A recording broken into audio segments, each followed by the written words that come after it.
Bonjour Antoine, hein. Bonjour. Donc pourriez-vous nous parler du phénomène des marques, hein, des communautés de marques, au niveau de la date, hein, de l'évolution, ce qui s'est passé sur Internet depuis l'apparition du phénomène des communautés de marques?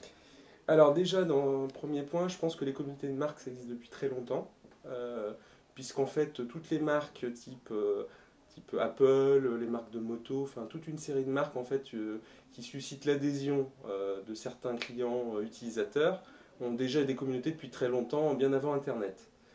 Ensuite, je dirais que dans les années 80, sont apparus donc les BBS, où il y avait déjà des gens qui discutaient des marques.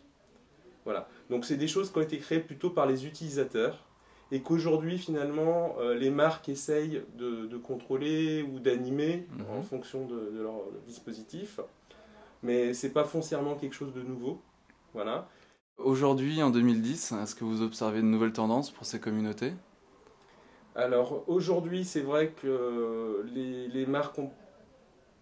Bon, il y a deux tendances. Il y a les communautés, on va dire, les marques qui vont essayer de trouver les internautes là où ils sont, donc c'est-à-dire notamment sur les réseaux sociaux, sur les forums. Donc il y a une approche, je dirais, écouter les internautes et leur apporter une réponse à l'endroit où ils sont.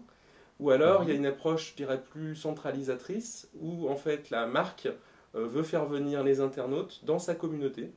Et à ce Mhm. moment-là, va développer une stratégie pour les faire venir dans la communauté dédiée. Donc une D'accord. communauté dédiée qui peut proposer des fonctionnalités spécifiques. Donc je peux donner un exemple. Par exemple, Beneteau, donc à tous les gens qui achètent un bateau, vont proposer un site de communauté qui va leur permettre d'échanger leur bateau. Donc ils veulent aller à tel endroit, ils prêtent leur bateau, donc un système d'échange, enfin, avec des fonctionnalités en plus. Donc l'autre point, je trouve, qui est assez prégnant ces derniers temps, c'est la volonté des marques en fait de créer du contenu. Donc la tendance au brand content qu'on va trouver y compris dans le domaine du luxe qui pourrait paraître étonnant puisque c'est vrai que par exemple des groupes comme Louis Vuitton on se dirait bah, finalement d'être sur Facebook ça peut être dévalorisant pour leur image de marque et finalement en fait ils vont créer du contenu pour alimenter les fans et notamment sur le groupe Facebook de Louis Vuitton ils ont fait un défilé en direct sans pour Mhm. autant intervenir dans la communauté. Donc je dirais qu'il y a une tendance à animer finalement cette communauté grâce au contenu parce que c'est vrai que s'il n'y a pas de contenu, il n'y a pas grand-chose à raconter. Donc finalement, de créer un univers autour de la marque qui permette de créer du lien entre les fans ou les membres de la communauté.